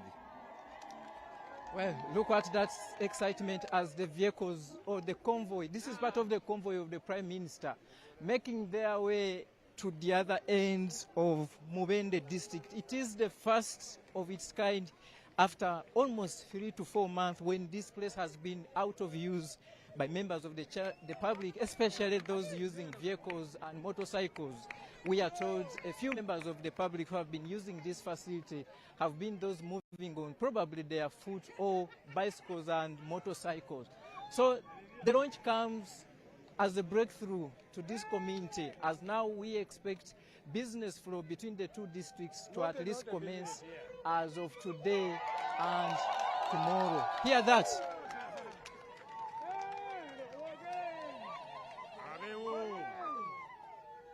Abeho Nabanja kyakoze okyogerako ki? Amanya Mutunganya Joseph Nabanja Prime Minister tumwebaza okubanga tukoledde ku luguudo luno fe ab'Emubende twali tuteganyizibwa n'okutwala kasoro waffe oba okusala okudda e Kakumiro naye kati embeera nungi tumwebaliza ddala Mukama muwe omukisa. Well, kansubire kamera pasoni wange asobola okuwa ku kifaananyi n'endowooza z'abantu wano ng'emmotoka kino ekikoleddwa Nabanja okyogerako ki?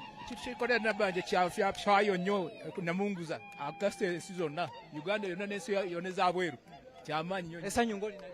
Esanyu nina lingi muganda wange kuba kati nabanja kyatutuusizaako mbadde sikiraba tubadde tumaze obudde buwanvu wano nga tetuyitawo ebintu byaffe nga byafa ebyamaguzi byaffe tubadde tetufuna nga bwe tuyinza obitambuza ndooza bulaza naawe kiraba naye kati nabanja tukoze bulungi oye nabanja obudde bwonna kali taata oluguudo luno lubadde mu mbeera kikanka kukwatira tenya kwongera bingi nabanja wangaale akoze ebyamagero oyo bwati abadde mu bufunze. Yes, we are continuing to pick a few of the ideas and of course the moments here as we officially commissioned this bridge. These are some of the local leaders who have at least aided the process or the program of making sure that this bridge is up to what we are seeing today here. We want, as the Prime Minister slopes down with her team on behalf of the management of UBC, we want to at least re-echo what has been sounded here by the Prime Minister and the entire team, that members of the general public have been cautioned to at least put this facility into the good use to ensure that the government's money and the Prime Minister's money which has been invested in this facility, then we have good use of it. Then the good gesture has been that the Prime Minister has also rewarded some of her team, especially the security team and the local leaders who have been here to ensure that they make this possible. Then it also comes back to the whole community that yes, the roads are now being put in place. Then the question is, how do they replicate this into development? The Prime Minister still has something very small here she wants to demonstrate to us, as from then we shall hand back to you at the broadcast house.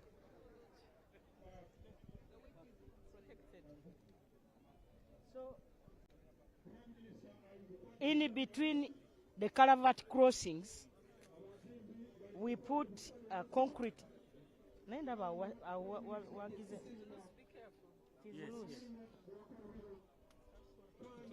is loose. And so when you look at how we did it, as you can see, we use the sand from here.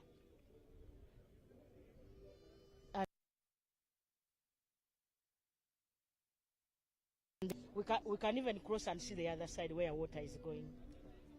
Yes, let's move to the next side as we wind up this broadcast here. The Prime Minister seems very, very happy about this development because it has entirely been her effort with the local communities here. As you heard from her speech, she has sourced a lot of resources to the extent of picking some from her own pockets on what she's paid as a Prime Minister in terms of salary to ensure that she bridges this gap where the local communities or the residents of this country or the two districts of Kakumiro can be in a position to at least move around in terms of carrying out their businesses. So this is one of what she's trying to portray to us in terms of the development and the level of what has been put here at this bridge. We are just waiting for something small here. The Prime Minister is trying to really give us the clear picture of what she has enabled herself to lobby and with the effort of the communities to put here in Kakumiro district. You can tell from the faces of most of the communities who are here, it is happiness, and we think this will go on until the day. Right now, Prime Minister is still giving us the episode of what is here already in this bridge. As you can see, this bridge, according to the engineers, will last for long.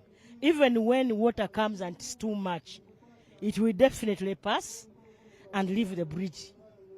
This bridge will last for long. And I want to thank the people, the local people, because as you can see, the river brings the sand. It is that sand that we used. People were collecting in basins. They were collecting in containers until when we got sand that worked on this bridge. Lastly, Prime Minister, before we hand over, it also goes to the side of government. People are saying now that this is in place, can we expect the tarmacking of this road very soon? The tarmacking of this road will, because we still have other bigger roads than this. This is the feeder road. Yes, it's a feeder road. It belongs to Mubende and Kakumiro districts. But But the engineer can give us a hint of what he thinks this bridge, maybe how we did it. Thank you, Right Honorable Prime Minister. The bridge will go a long way to help convey the waters here, and it will not collapse as it has concrete down and up. You know, usually we have a problem of people stealing these culverts. Even if they remove these ones, it will remain because the concrete is already up and down, so it will remain conveying. But we also have to call upon our people not to guard it jealously, not to steal the. Because the Israelis sold those, they steal the Amco culverts. They opened them. We have had a problem in Kasese. They stole them from down.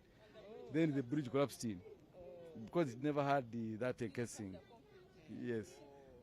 So they should protect it. They should protect it. Thank you. Thank you, viewers of UBC TV. As we excuse the Prime Minister and her team to at least go for the next program, we want to say that you have heard it from everyone who has been here. They have given you the details of how this process began and how we are winding up this process of seeing that now this is a very accessible road or bridge by the two communities of the districts of Kakumiro and Mubende. The Prime Minister and the ED, Uganda National Roads Authority, have assured us that indeed this facility will stay here for ages, to the extent of some even saying that it can probably last up to 100 years. We want to hand back to the broadcast house in Kampala and probably tell you that this is the NRM government which is doing all this. And for that case, we want to promise you that on behalf of the management of UBC, we will always keep on bringing you such updates wherever they happen in every corner of this beautiful country called Uganda. Good evening.